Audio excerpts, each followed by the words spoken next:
con ustedes Laura. Ahí cambié de rotación y tengo un piso horrible y tenía que dar un paciente en la UCI antes de poder salir, entonces por eso me demoré, perdón. Hice todo lo posible, pero llegué súper tarde. Y la semana pasada les alcanzaron a avisar a todos que yo no llegaba. Sí.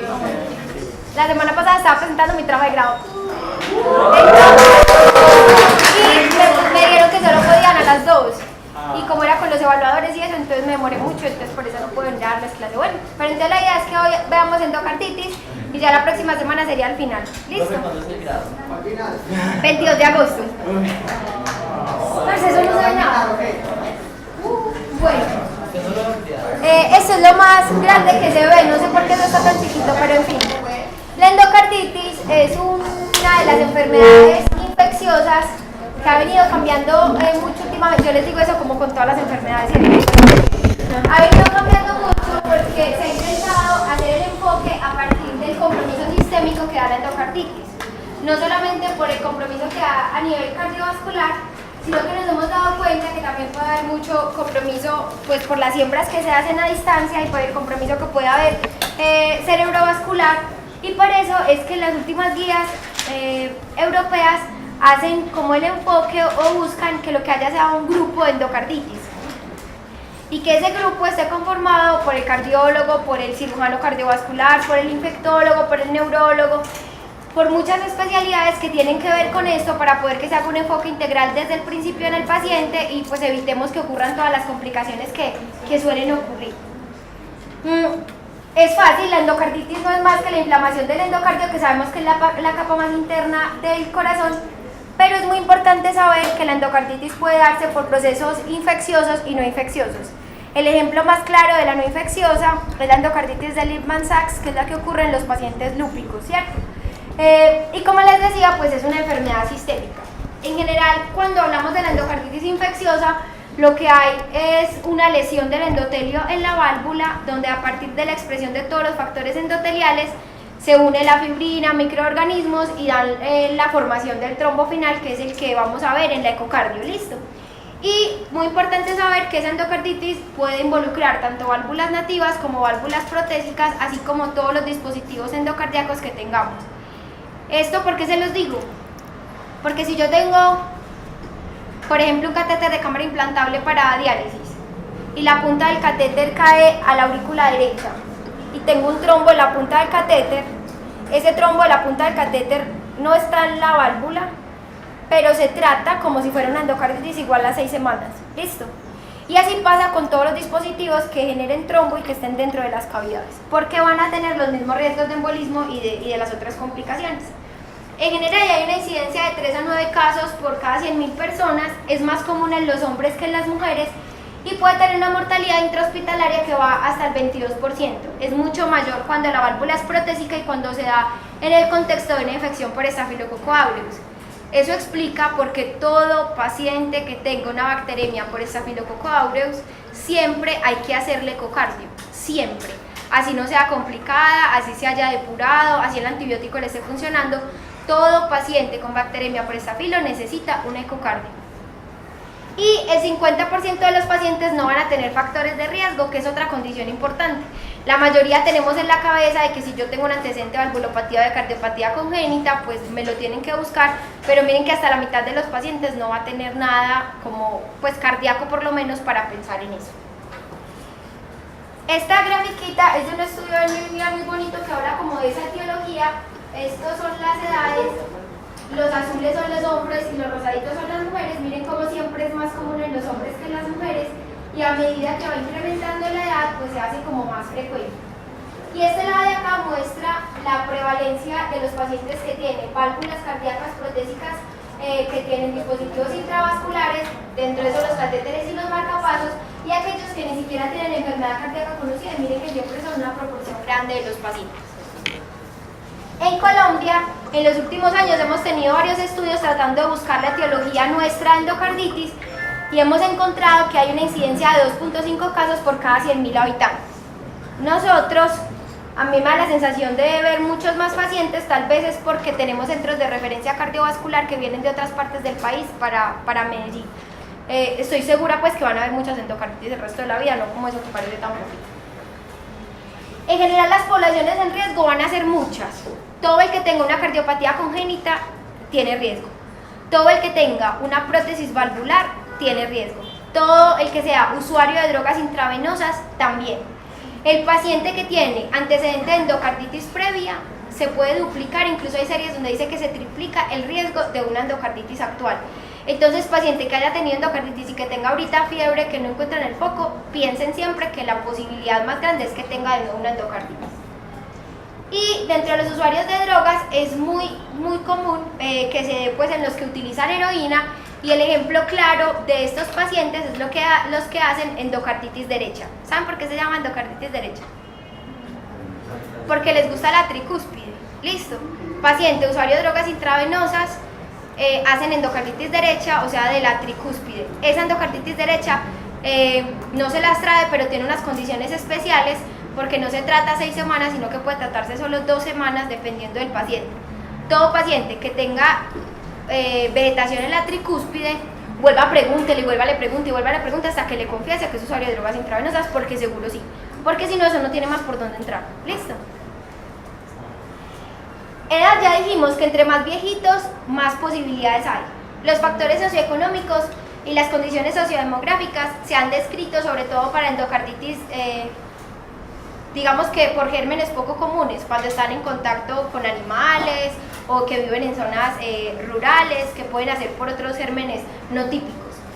Todo el paciente que se le haga un procedimiento asistencial, pues o que tenga dispositivos o válvulas protésicas, el paciente que les contaba usuario de drogas intravenosas, los diabéticos, acuérdense que les puede dar de todo, y los inmunosuprimidos también. Esto era para voltear, no para grabar. Eso, mejor así. Instalando. Ya. Los pacientes usuarios de drogas intravenosas, lo que les decía, la tricúspide es la más común.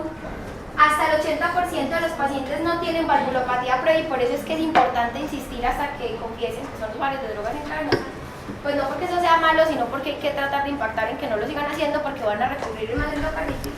Pues obviamente eso sí es malo, pero pues no para criminalizar al paciente, sino para ayudarle. ¿Listo?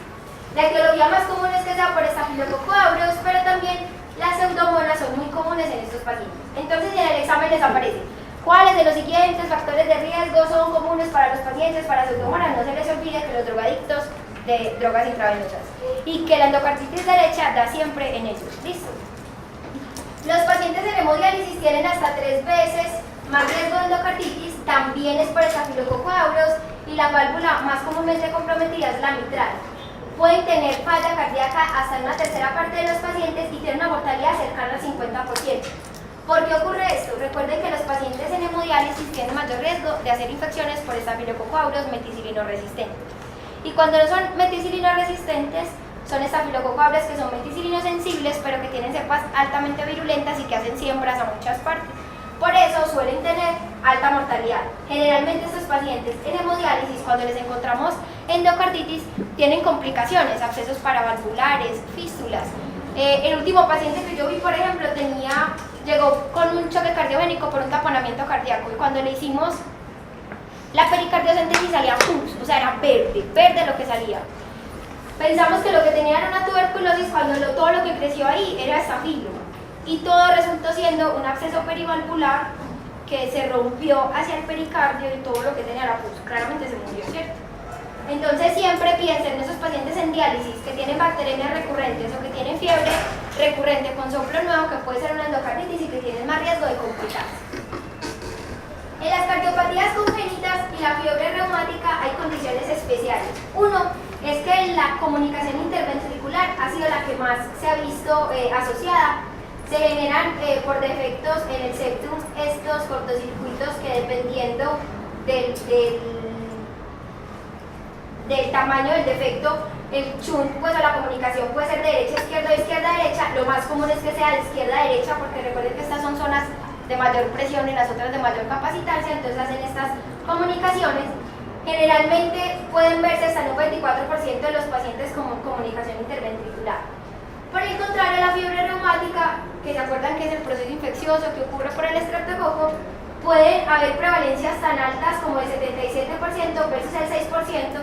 Esta diferencia en países en desarrollo o desarrollados. En los países en vía de desarrollo, las prevalencias son mucho más altas que en los países desarrollados.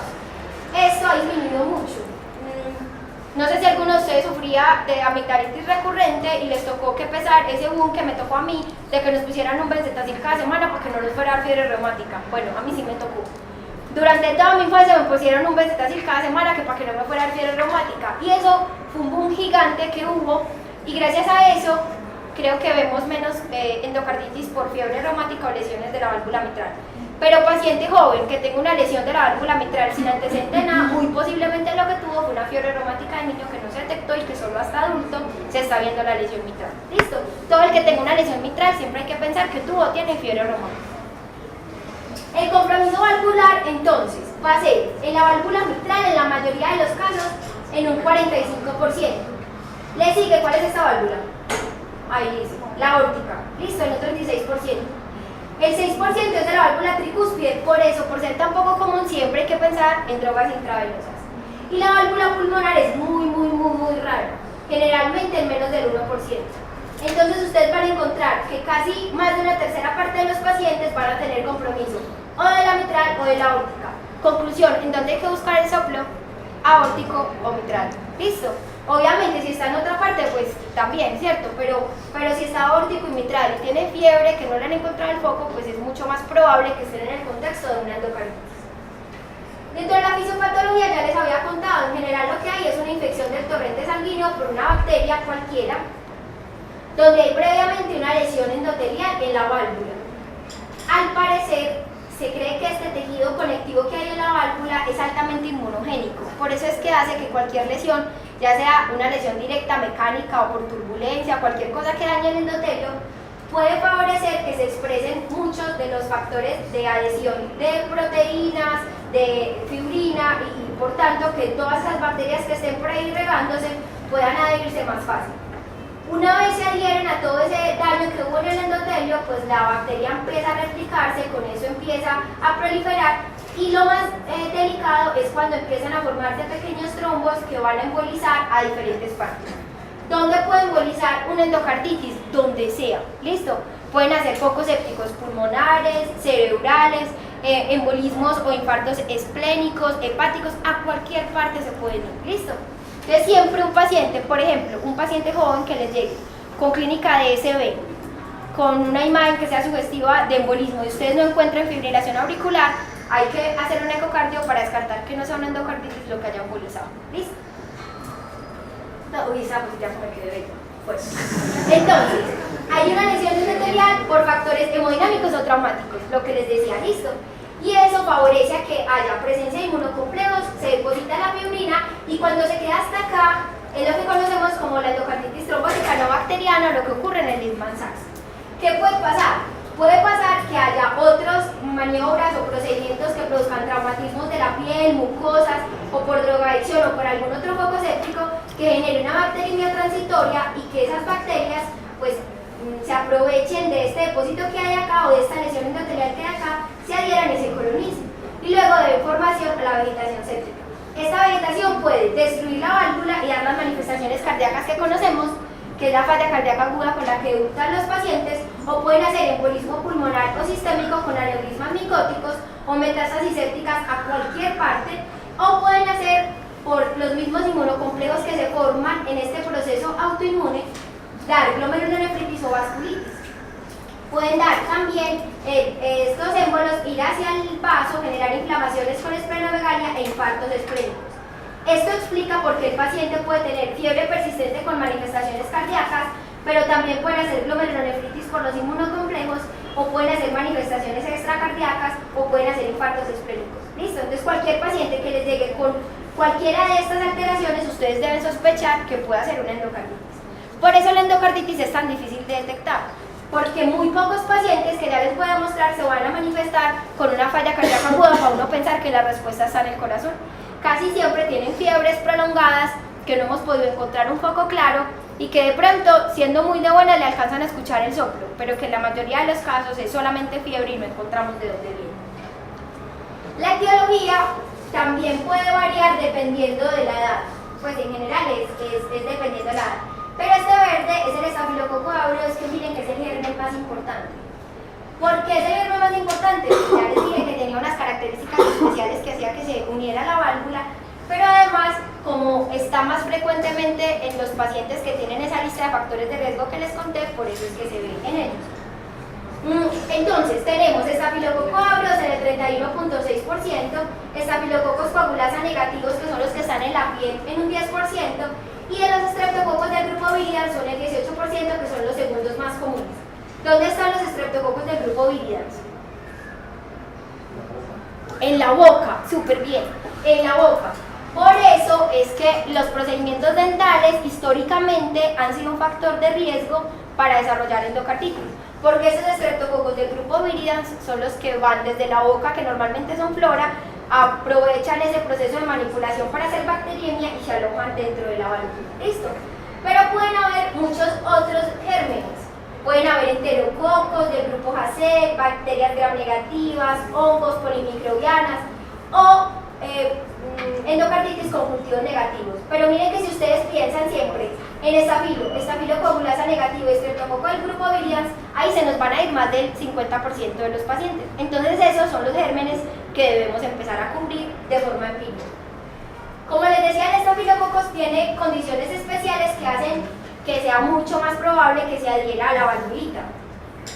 Tiene adhesinas que le encanta unirse al tejido conectivo de la válvula, tiene autolisinas que generan per se daño endotelial, entonces perpetúan la expresión de todas esas moléculas para que lleguen más sustancias proinflamatorias y se adhieran más bacterias. Puede haber la expresión de superantígenos, lo que hace que toda esa expresión del complemento y de las vías inmunes se sobreexprese, y esa es otra de las condiciones que podemos ver en los pacientes con endocarditis, y es el complemento consumido.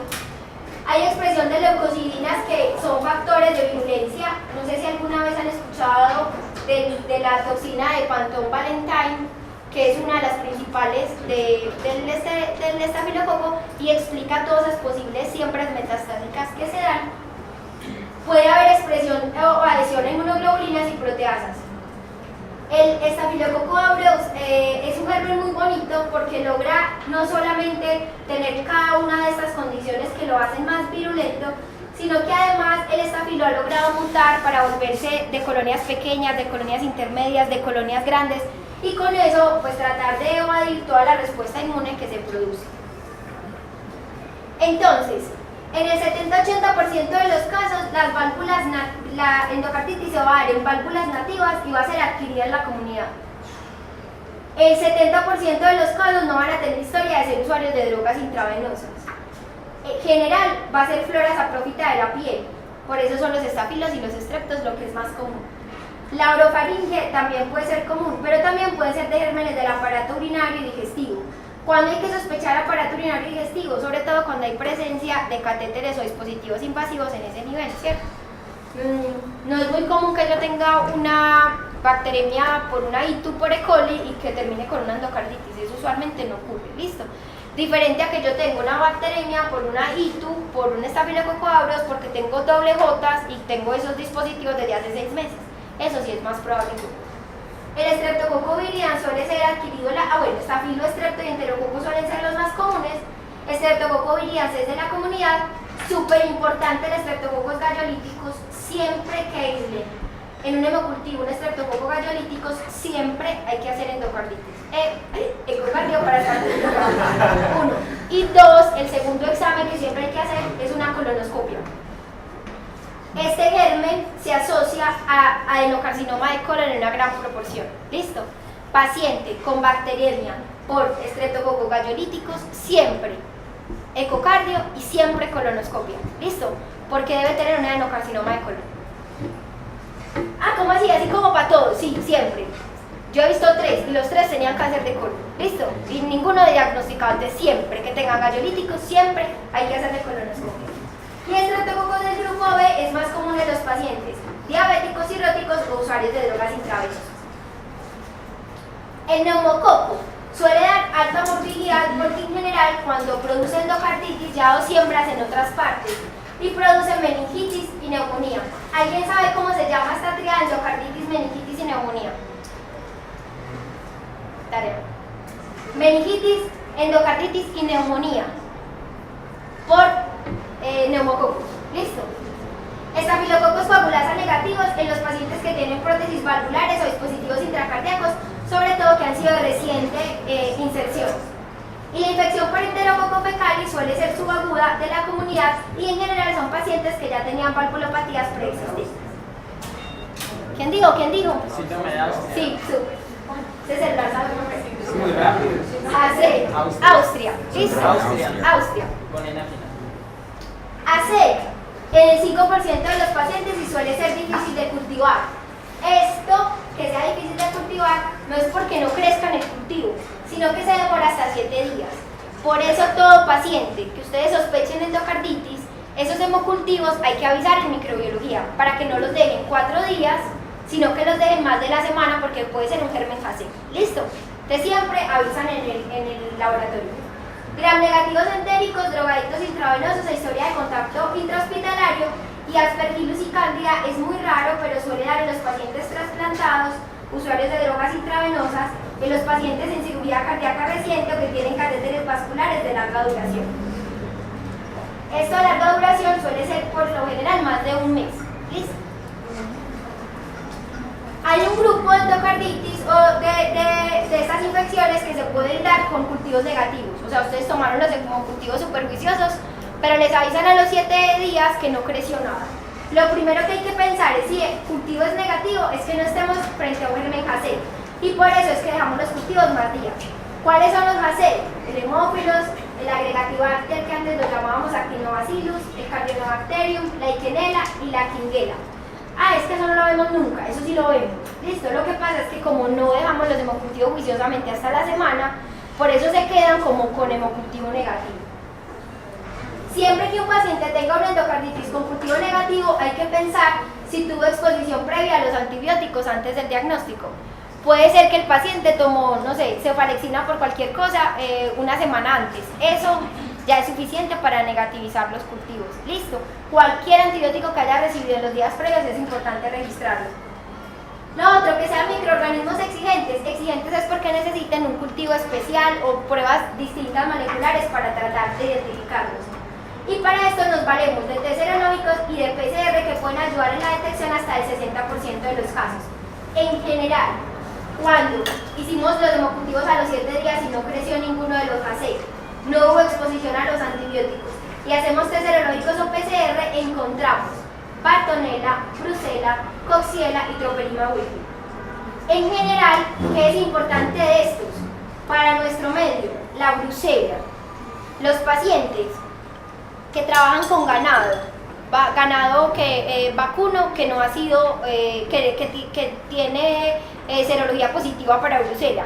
En general, todas las personas que manejan ganado deben saber si su ganado tiene serología positiva o negativa para Brucella, porque eso se los exigen. Pero no falta el campesino que tiene su vaquita a la que le saca la lechita todos los días para su familia y ya. Todo el que consuma leche cruda no pasteurizada, pues así sea solo un vasito con el bocadillo al almuerzo, es suficiente para que sea un factor de riesgo para Brucella. Listo. Ese contacto no tiene que ser de hace una semana.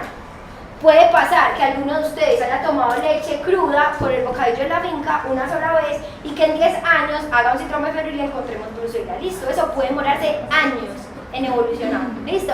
Entonces siempre hay que preguntar si ha consumido leche no pasteurizada. Obviamente es mucho más común en el que toda la vida ha recibido eso.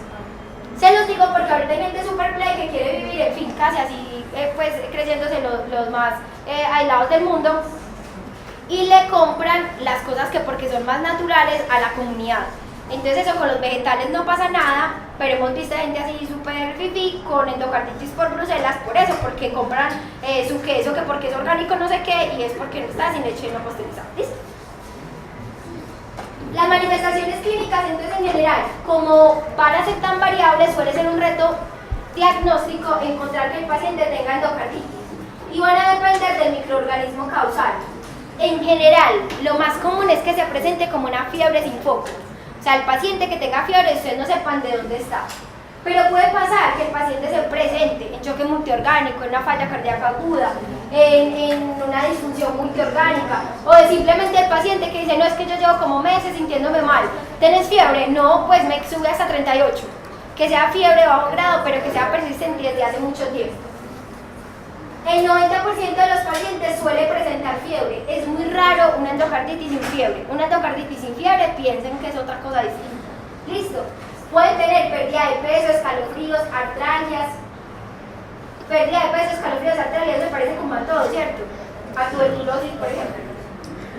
Pueden haber embolismos sépticos o un soplo cardíaco nuevo o progresivo. Progresivo es el paciente que usted ya sabe que tiene un soplo, pero que ha aumentado en el grado pues, de auscultación.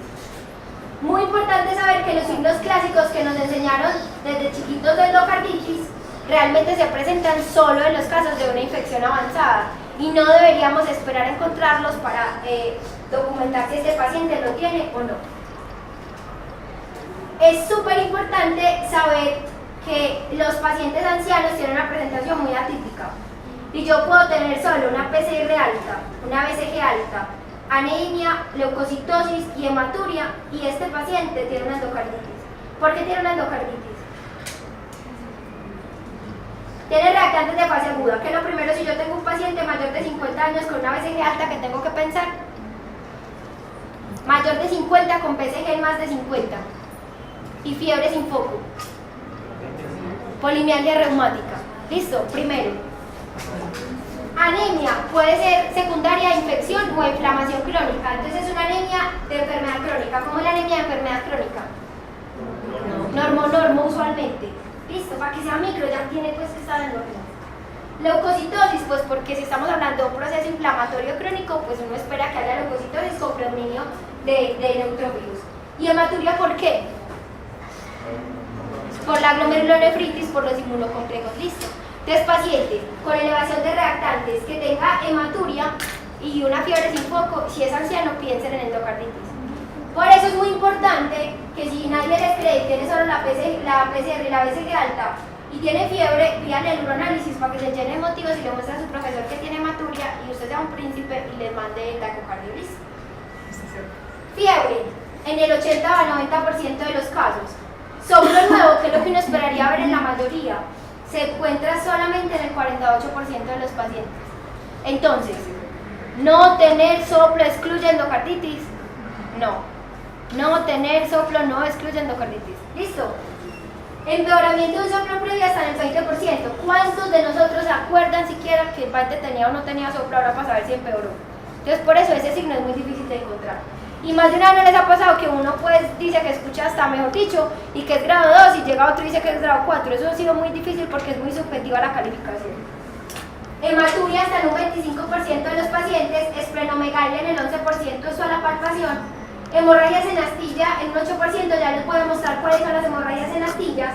Las lesiones de Janewoy se ven en el 5%, las manchas de Rod en el 5%, hemorragias subconjuntivales en un 5%, y pueden presentarse como sepsis, meningitis, falla cardíaca no explicada, embolismo pulmonar, ACV, enfermedad arterial obstructiva crónica o falla renal. Estos son los signos clásicos que nos enseñaron para aprendernos de endocarditis. Las manchas de Rod son estas manchas que vemos en el fondo de ojo, o sea, todo paciente con fiebre sin foco tiene que tener un fondo de ojo. Los nódulos de Osler, ¿sí lo alcanzan a ver ahí? Listo. Los nódulos de Osler se ven en las manos o en las plantas de los pies. Listo. Suelen ser dolorosos, pero a veces no. Listo. Entonces siempre hay que mirar y palpar y suelen ser de coloración violácea. Las lesiones de Janewoy, pues yo nunca he visto una lesión de las 10 grandotas, pero sí suelen dar lesiones así que son como purpúricas, pues se ven como petequias en las palmas de las manos o en los pies. En general no son así, suelen ser 1 o 2 pequeñitas y son en las partes más distales de los dedos. Las petequias conjuntivales y las hemorragias en astilla, que son estas. ¿Listo?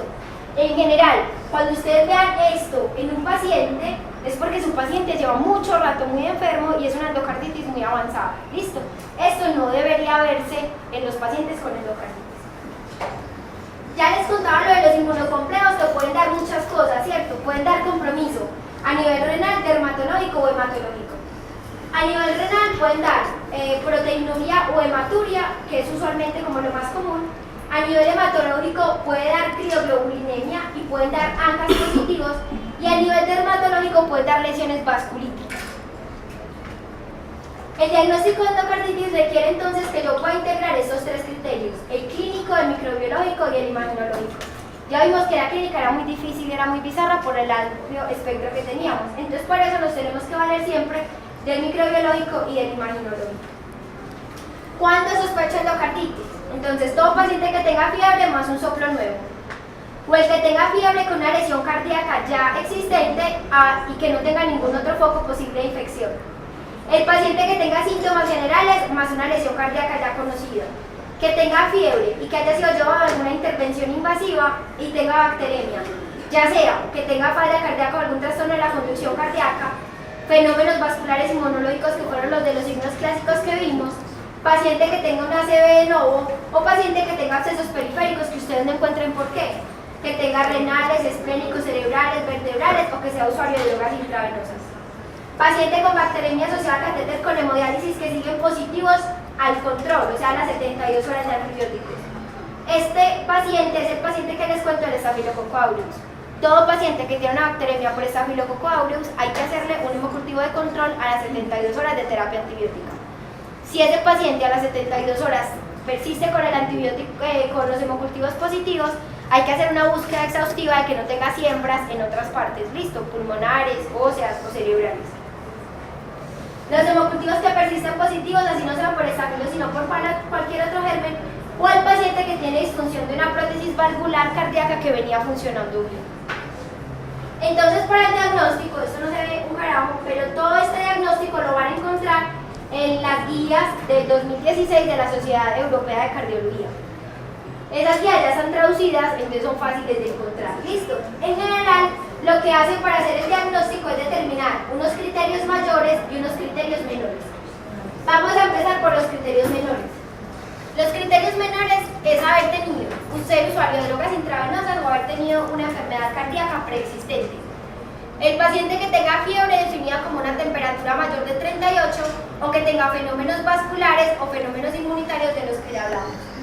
Y que además yo tenga evidencia microbiológica, es decir, un hemocultivo que sea positivo, pero que no cumpla con los criterios para ser mayor.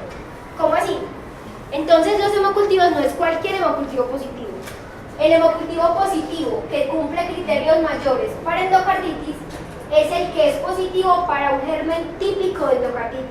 Es decir, que tenga dos hemocultivos positivos para estreptococo, epírias, gallolíticos, estafilococo aureus, enterococos, de la lista de los gérmenes que ya vimos. ¿Listo? Si se sale de ahí y es uno positivo, entonces estamos frente a un criterio menor, no frente a un criterio mayor. Que tenga, además de que tenga el germen positivo, debo cumplir con que los dos hemocultivos hayan sido tomados, por lo menos con 12 horas de diferencia y en sitios distintos de venopunción. Eso no lo hacemos. ¿Por qué? Porque somos súper necios. Listo, pero así debería ser. Y dos si tome 2, o 3 si tome 4. Lo ideal es que yo tomara siempre 4. ¿Listo? Lo otro que puede ocurrir es que yo tenga un único hemocultivo positivo para Coxiella burnetii que tenga anticuerpos y IgG positivos. ¿A quién le voy a pedir anticuerpos para Coxiella burnetii? El que de entrada ya tiene un hemocultivo negativo y no sé cuál es su posible etiología, porque ya les conté que esos eran los que eran de hemocultivo negativo. Que tenga una prueba de imagen positivo para endocarditis, es decir, que yo vea la vegetación, el absceso, la fístula paravalvular o vea la lesión como tal en la válvula. Y lo otro es que yo tenga además lesión patológica que describa que el paciente tiene endocarditis, pues o que evidencie la infección. Entonces, según estos criterios, yo puedo tener una endocarditis definida, posible o descartable. Definida es porque yo tengo como criterio patológico, entonces tengo la patología de la vegetación y demostré que el paciente tiene infección ahí. ¿Cuántos de los pacientes con endocarditis operamos? No muchos, y ahorita van a ver que hay unos criterios. Ahorita hay una corriente muy grande de cardiólogos que piensan que todas las endocarditis deberían operarse para tratar de hacer el esfuerzo de encontrar esto. ¿Qué pasa? Pues que eso no es una cirugía pequeña, ¿cierto? Es una cirugía muy grande que requiere esternotomía porque se hace abierta. Ahorita hay otras técnicas que se hacen menos invasivas, pero que no están tan perfeccionadas, entonces por eso no le hacemos cirugía a todo el mundo. Pero yo creo que en algún momento vamos a llegar a eso. Paciente que tenga vegetación, absceso intracardíaco encontrado en esa patología o que entre los criterios clínicos tenga 2 mayores, o 1 mayor y 3 menores, o 5 criterios menores. Es decir, yo tengo que tener los hemocultivos positivos con estas características y una prueba de imagen compatible mínimo para pensar que el paciente tiene endocarditis. Si no tengo ninguna de estas dos, tengo que cumplir con los 5 criterios menores, es decir, que tenga fenómenos embólicos, vasculares, inmunológicos, fiebre y que además el paciente tenga antecedente de enfermedad cardíaca. Ustedes imaginan que va a ser común hacer un diagnóstico de endocarditis solo por 5 criterios menores sin esto. No, es muy raro. Listo. Siempre que les pase esto, sospeche que de pronto el ecocardiografista no vio bien y que haya que volver a repetir la ecocardio. ¿Listo? Endocarditis infecciosa posible cuando hay un criterio mayor y un criterio menor o hay 3 criterios menores.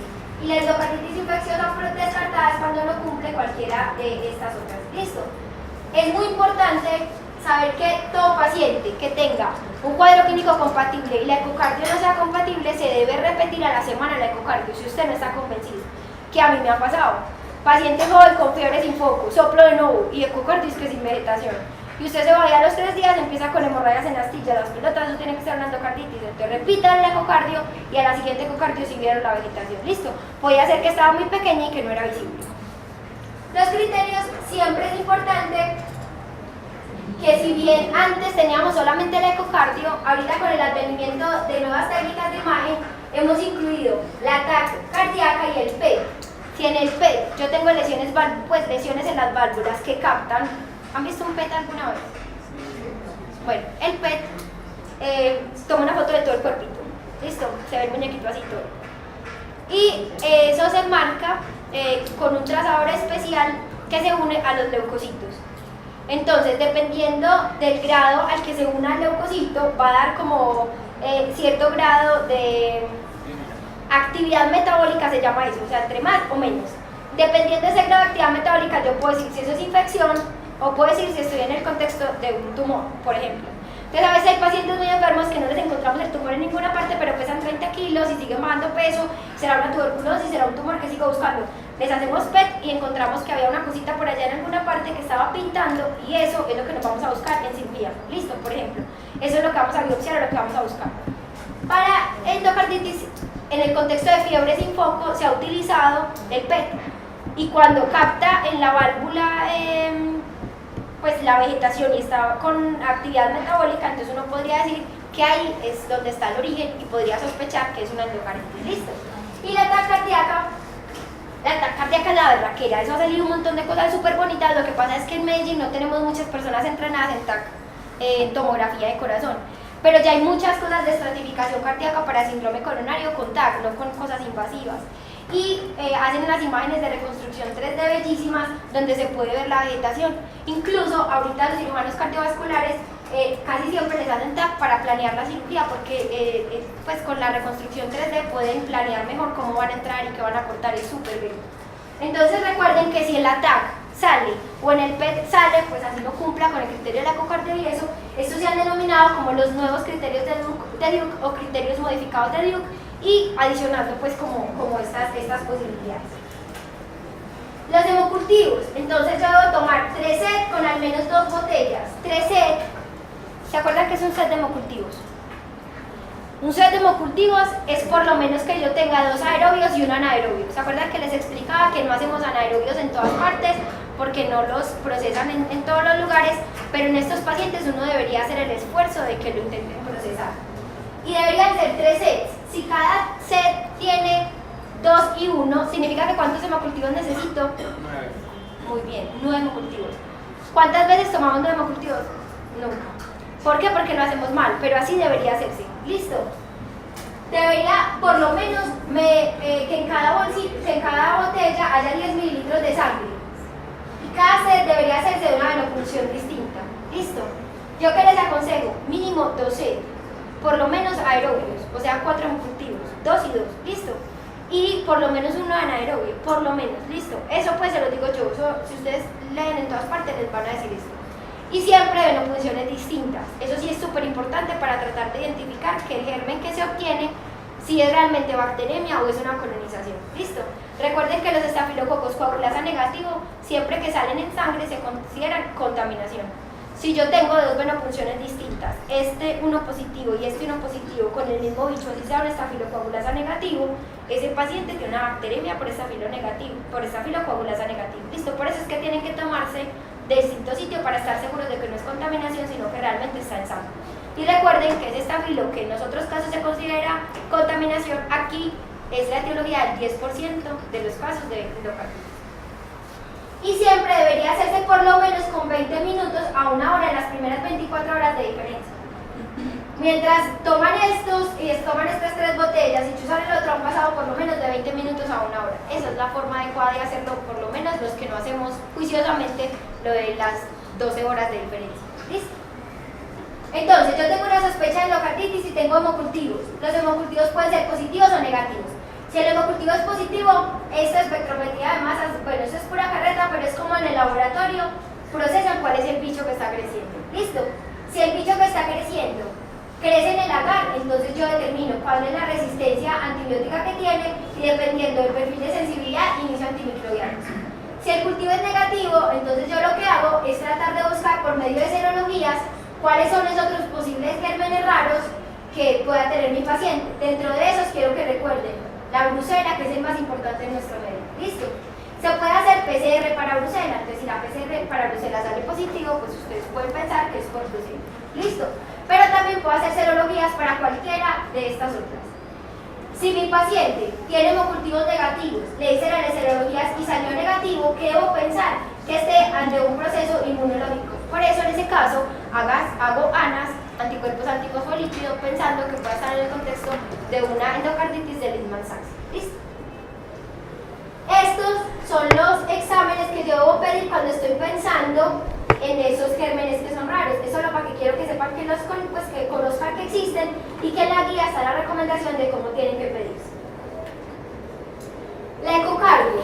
La ecocardio se hace transtorácica o transesofágica. ¿Ustedes qué se imaginan?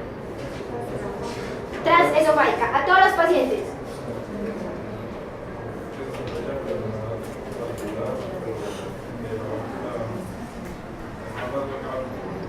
Entonces tú dices que si hay sospecha de enfermedad valvular se va a hacer transesofágica. Y si no, transtorácica. Entonces les voy a contar. Imagínense que la guía dice que yo puedo hacer una ecocardio transtorácica a todo el que tenga sospecha de endocarditis.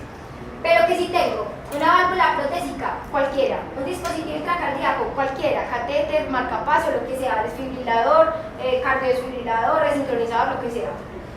Y tengo una ecocardio transtorácica no diagnóstica, o sea que a mí no me dejó tranquila. O tengo una ecocardio transtorácica que es positiva, pero necesito caracterizar mejor la lesión y la lesión que tiene. O tengo una ecocardio transtorácica negativa y yo sigo sospechando, le hago una ecocardio transesofágica. Conclusión, ¿cuál ecocardio deberíamos hacer? Transesofágica. ¿Por qué? Nos ahorramos la transtorácica. ¿Qué pasa? Hay muchos lugares donde les hacen primero transtorácica. Pero entonces volvemos a lo mismo. Me salió transtorácica negativa, estoy tranquila, no. Entonces, ¿qué hago? Hago la transesofágica. Me salió positiva, tengo que operar a mi paciente. ¿Qué hago? La transesofágica. ¿Cuál es el problema? Que no en todos los centros hacen transesofágica. Si usted está sospechando una endocarditis, háganle transesofágica a su paciente. Si no tiene, entonces háganle transtorácica. ¿Listo? Y remita a su paciente para transesofágica en caso de que usted considere estar de cualquiera de estas condiciones. ¿Listo? La sensibilidad de la ecocardio transtorácica es del 40 al 60%, mientras que la ecocardio transesofágica es del 90 al 100%. Entonces miren que siempre hay muchas lesiones que se ven mucho más fácil con la transesofágica que con la transtorácica. Y la especificidad de ambas suele ser del 90%. Hay 3 hallazgos súper importantes para el diagnóstico de la ecocardio, es ver la vegetación, el absceso o hay una nueva disencia de una válvula protésica que venía bien. Todos los pacientes a quienes se les pone válvula protésica siempre se les hace un ecocardio de control. Entonces uno tiene como saber si esa diseña es nueva o ya está. ¿Listo? En general es difícil con la ecocardio transtorácica porque a veces no se detectan las vegetaciones, sobre todo cuando son menores de 2 milímetros.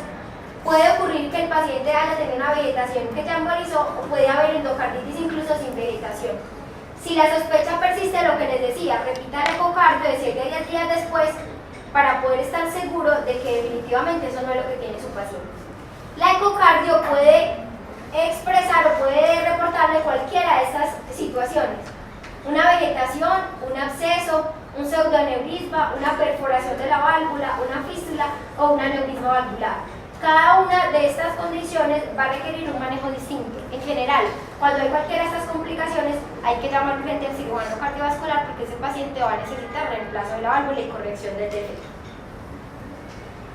Las complicaciones de la endocarditis, si bien pueden verse en cualquiera de las estructuras a nivel cardíaco, lo que les decía de todo lo que pueden describir el ecocardio, también pueden haber complicaciones que se producen a distancia.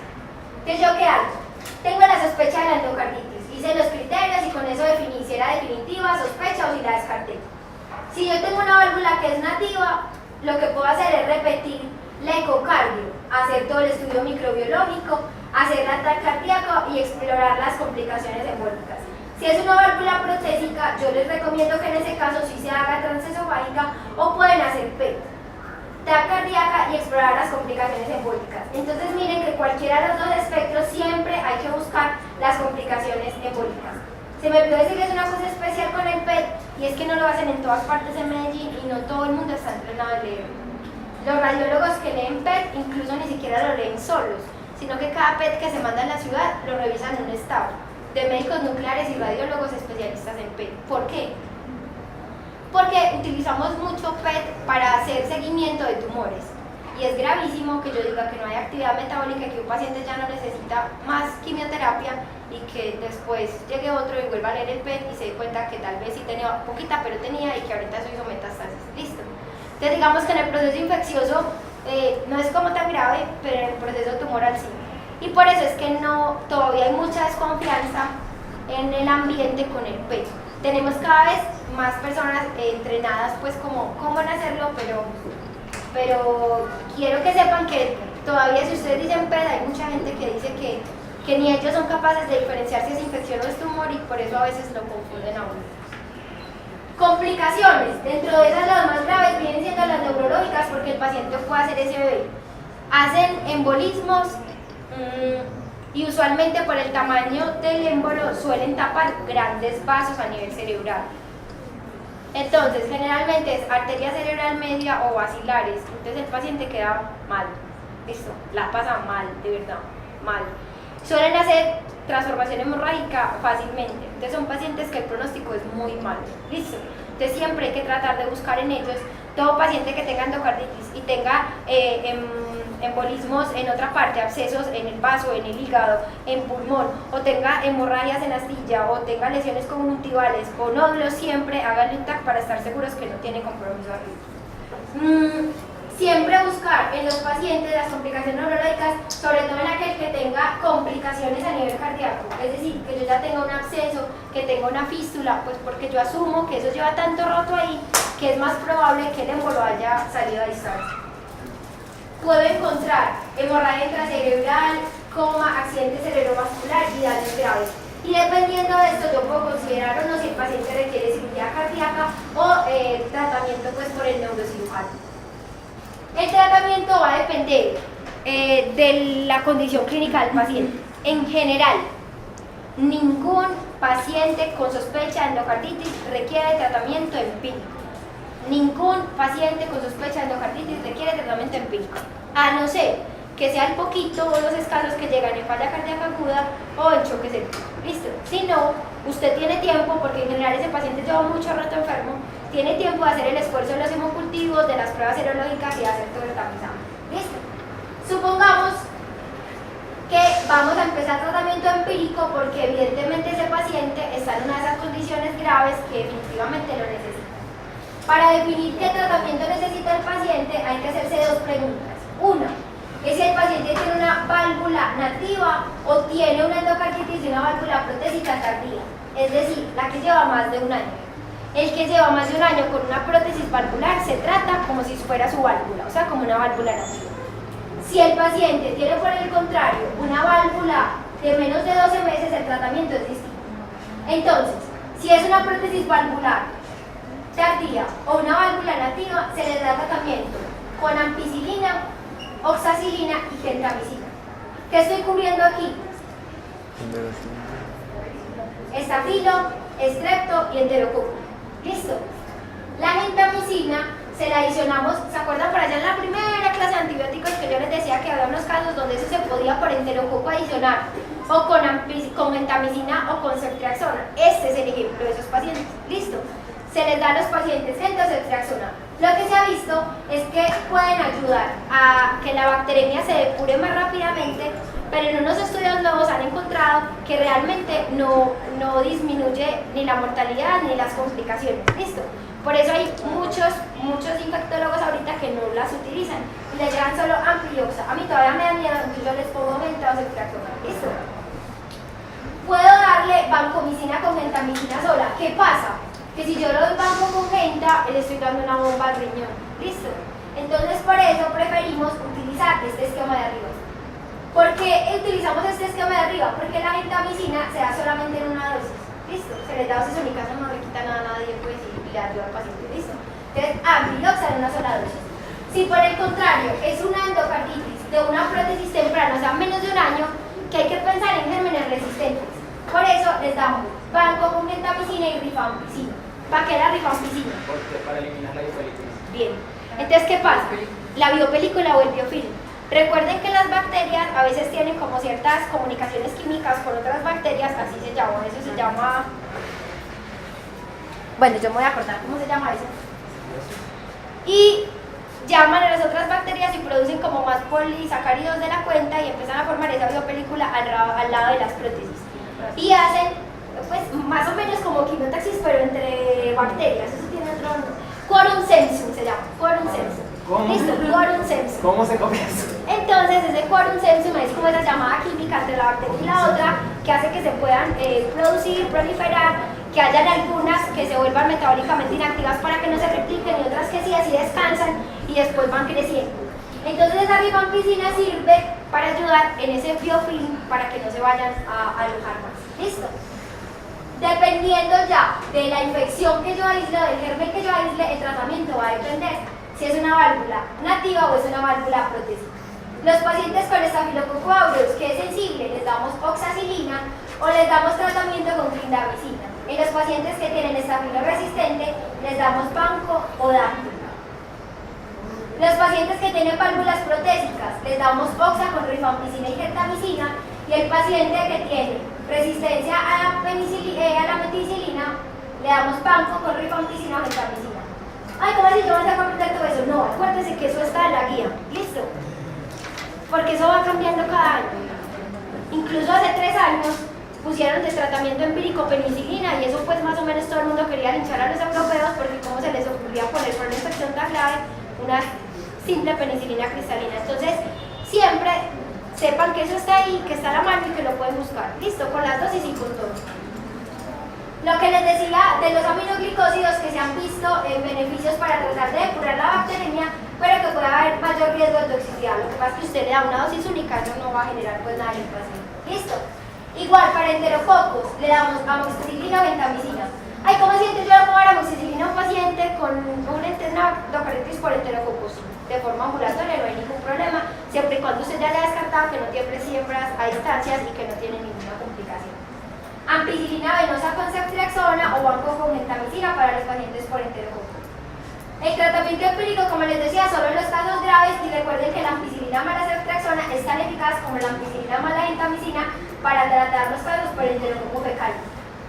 Ay, donde pierdan esa pregunta, pues los la ¿A quién les opero?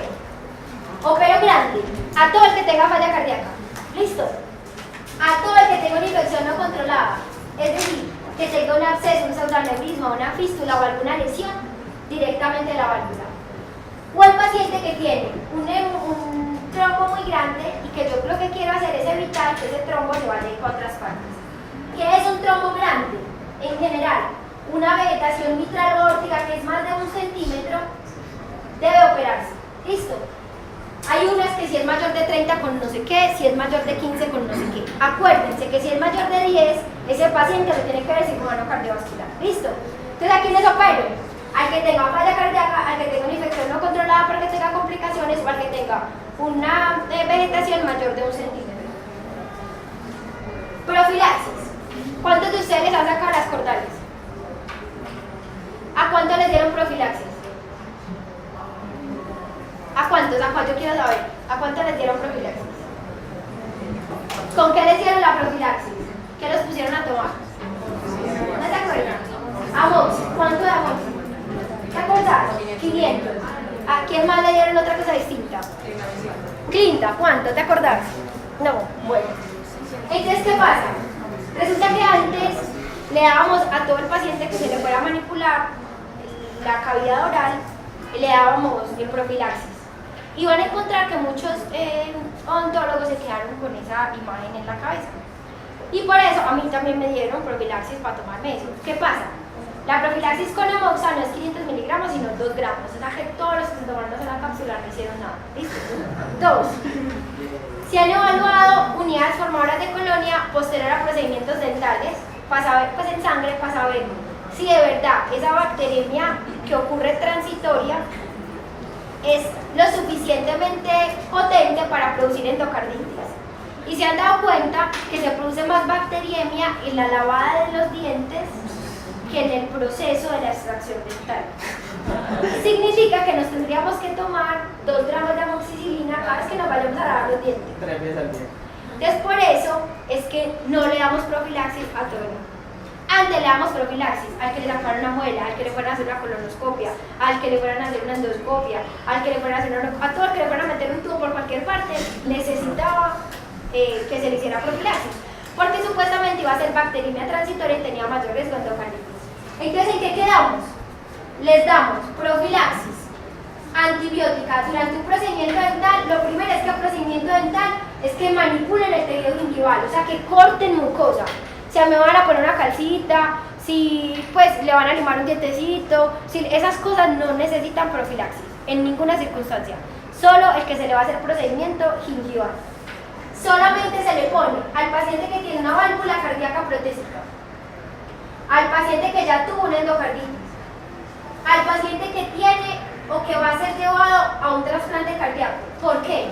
Porque el paciente trasplantado cardíaco hay que cuidarlo horrible, la embarrada que yo logré conseguir un corazón a un paciente que es susceptible y que no se lo vayan a poner pues porque resultó con una infección. Listo, por eso se les pone a ellos.